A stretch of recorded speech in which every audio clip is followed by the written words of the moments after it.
Hello everyone, PCS simplify channel में आपका स्वागत है। फ्रेंड्स, आज की डेट है 7 अक्टूबर। तो डेली करंट अफेयर्स आज हम 7 अक्टूबर का देखेंगे। पहली न्यूज़ कौन सी है फ्रेंड्स? तो पहली न्यूज़ है हमारी अभ्यास यानी एक्सरसाइज से संबंधित। देखिए, हाल ही में मालाबार नौसेना अभ्यास का शुभारंभ किया गया। हाल ही में नौसेना अभ्यास 2024 का आयोजन किया गया। कहाँ पे? तो इसका आयोजन इस बार किया गया भारत में कहाँ पे? तो आंध्र प्रदेश के शहर विशाखापट्टनम में इसका आयोजन किया गया। अब ये जो एक्सरसाइज है ये कौन से नंबर की है? तो 28वें, मतलब ये 28वीं बार आयोजित की गई है। ठीक, इसमें शामिल देश कौन कौन से हैं? तो इसमें शामिल देश हैं जो अगर आप ध्यान से देखो तो इसमें वही देश शामिल हैं जो क्वाड देश में शामिल हैं। क्वाड संगठन में जो देश शामिल हैं कौन कौन? इंडिया, ऑस्ट्रेलिया, जापान, अमेरिका, यही देश क्वाड में भी शामिल हैं। ठीक फ्रेंड्स, इसकी शुरुआत होती है 1992 से। 1992 में ये केवल द्विपक्षीय एक्सरसाइज था जो किसके मध्य होता था? इंडिया और अमेरिका के मध्य होता था। ये एक्सरसाइज जो है आते आते 96-97 में मंद पड़ जाती है। क्यों? क्योंकि इंडिया ने 11 मई 1998 को क्या किया था? इंडिया ने किया था न्यूक्लियर टेस्ट, अपना दूसरा न्यूक्लियर टेस्ट। ठीक, जिस वजह से अमेरिका नाराज़ हो जाता है। उसके बाद इंडिया से वो अपने सारे टाइज ख़त्म कर देता है। कहता है कोई एक्सरसाइज नहीं होगी, कोई भी डायलॉग नहीं होगा। फिर आता है समय 2001 का, और वो 1 मिनट का आप मुझे समय दीजिए। और 2001 का समय आता है और कौन सी घटना घटती है? 9/11। ठीक, ये 9/11 जो घटना घटती है इसके तहत क्या होता है फ्रेंड्स? 9/11 आप सबको पता होगा कि 11 सितंबर 2000 को क्या हुआ था? तो वर्ल्ड ट्रेड सेंटर, जो कि अमेरिका की सबसे बड़ी बिल्डिंग थी, ठीक, वहाँ पे अलकायदा चीफ जो था ओसामा बिन लादेन, उसके जो गुंडे थे, आतंकवादी थे, वो प्लेन को हाईजैक करते हैं। और हाईजैक करने के बाद क्या करते हैं? उस प्लेन को ले जाके वर्ल्ड ट्रेड सेंटर के अंदर एकदम धमाका कर देते हैं। मतलब प्लेन उड़ाते उड़ाते ले जा रहे हैं और वर्ल्ड ट्रेड सेंटर के अंदर घुसा दिया। फ्रेंड्स, इससे जो इस हमले में लगभग 3000 लोगों की मौत हो गई थी। कितने हज़ार लोगों की? 3000 लोगों की। तब अमेरिका का दिमाग खुलता है, वो कहता है नहीं, अब पाकिस्तान को मज़ा चखाने के लिए इंडिया का साथ देना ज़रूरी है। तब ये इंडिया के साथ इस बायलैटरल एक्सरसाइज को बढ़ाते हैं। अब बढ़ाने के साथ ही एक्सरसाइज रेगुलर होने लगती है। फिर 2015 में इसमें जापान शामिल होता है। ये मैंने इसमें नहीं लिखा है, एडिशनल फैक्ट है, इसको नोट डाउन कर लीजिएगा। और फिर 2020 में इसमें ऑस्ट्रेलिया शामिल होता है। ठीक, तब से ये 4 देशों के मध्य होने लगता है।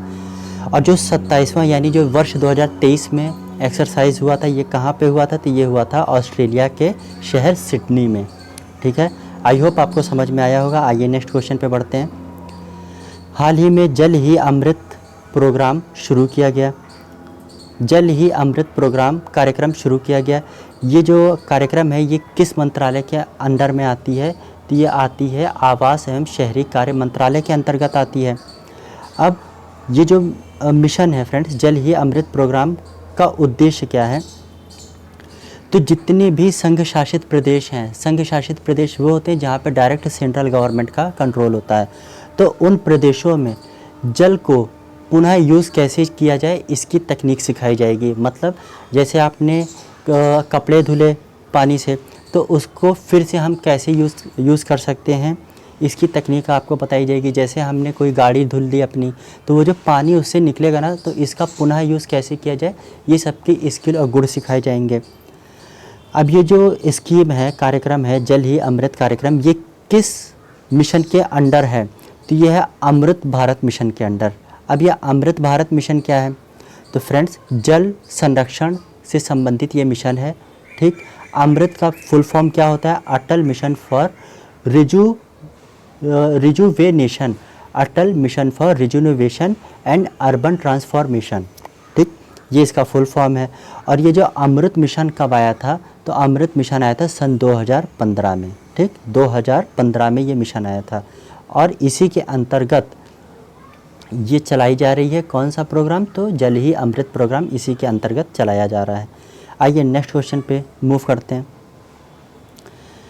हाल ही में बंजारा विरासत संग्रहालय ये म्यूज़ियम शुरू किया गया है। कहाँ पे ओपन किया गया, तो ये महाराष्ट्र में ओपन किया गया है। महाराष्ट्र का एक वाशिम ज़िला है, वहाँ पे हमें सिर्फ महाराष्ट्र याद करना है। जो भी बच्चे महाराष्ट्र वाले हों वो ये भी याद कर लें कि किस ज़िले में, तो वाशिम ज़िले में, ठीक है, वाशिम ज़िले में इसको शुरू किया गया है। अब इसका उद्घाटन किसने किया है, तो इसका उद्घाटन किया है प्रधानमंत्री मोदी जी ने। अब जैसे कि आपको नाम से ही स्पष्ट है, जो बंजारा समुदाय होते हैं, ठीक, उनका विरासत संग्रहालय है, मतलब उनका एंशियंट टाइम से मॉडर्न टाइम तक की जो भी उनसे संबंधित मतलब एंशियंट टाइम से लेके अभी तक का जो भी उनका कल्चर रहा है उसको यहाँ पे संजो के रखा जाएगा और लोगों को अवगत कराया जाएगा कि हमारी ऐसी कम्युनिटी भी है जिनका ये इतिहास है। ठीक, आइए आगे बढ़ते हैं। नेक्स्ट क्वेश्चन, ये भी बहुत इंपॉर्टेंट क्वेश्चन। देखिए, हाल ही में आरबीआई ने भारत के फॉरेक्स पर रिपोर्ट जारी किया। अब देखिए, फॉरेक्स को अगर हम फुल फॉर्म देखें तो फॉरेक्स एक्सचेंज रिजर्व इसको कहा जाता है और हिंदी में कहा जाता है विदेशी मुद्रा भंडार। ठीक, तो हाल ही में आरबीआई ने भारत के फॉरेक्स पर रिपोर्ट जारी की है और भारत का विदेशी मुद्रा भंडार अर्थात फॉरेक्स कितना हो गया है, 704 बिलियन अमेरिकी डॉलर का हो गया है।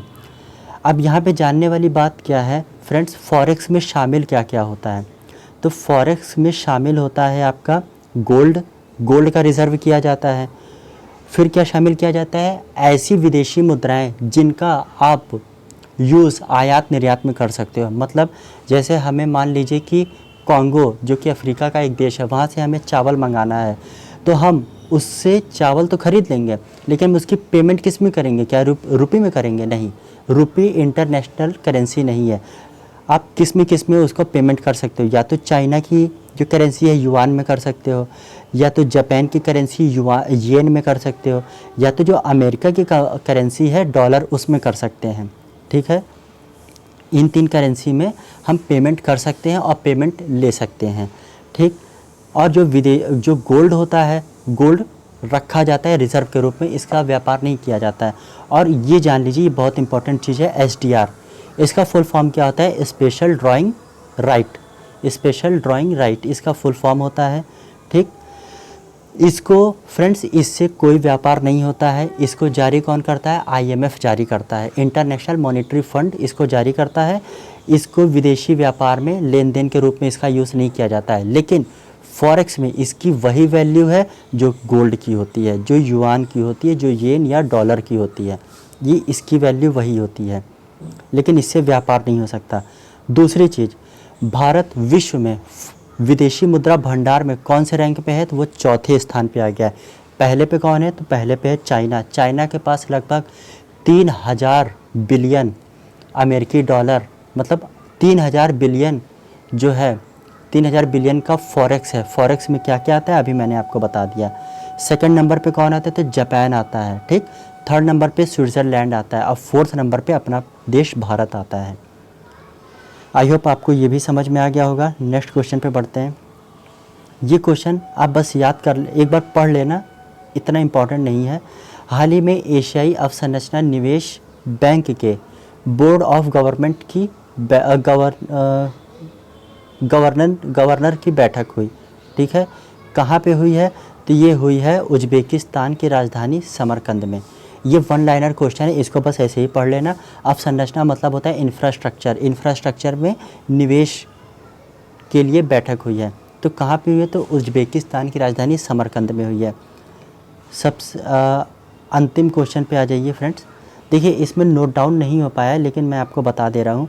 हाल ही में क्या हुआ है कि 2025 में जो ऑस्कर अवार्ड वितरित होने हैं, ऑस्कर अवार्ड जो वितरित होने हैं, उसके लिए भारत की जो मूवी को चयनित किया गया है उसका क्या नाम है, तो उसका नाम है लापता लेडीज़। लापता लेडीज़ उसको नामित किया गया है और भेज दिया गया है ऑस्कर 2025 के लिए।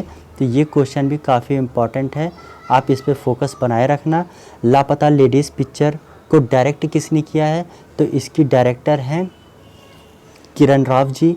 किरण राव कौन है? तो ये आमिर खान जी की पूर्व पत्नी है, जो अब इनका डाइवोर्स हो चुका है। तो ये ध्यान रखिएगा कि लापता लेडीज़ को ऑस्कर 2025 के लिए भारत की एकमात्र फ़िल्म के रूप में नामित किया गया है, और इसके डायरेक्टर कौन है? तो किरण राव जी हैं।